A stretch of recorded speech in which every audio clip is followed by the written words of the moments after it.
So wax painting has just got its third official job.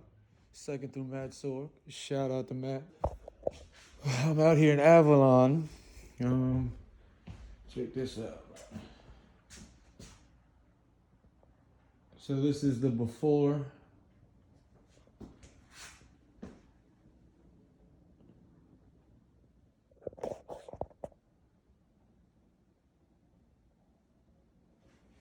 You can see some of the patches and stuff. We had to fix a lot of this wall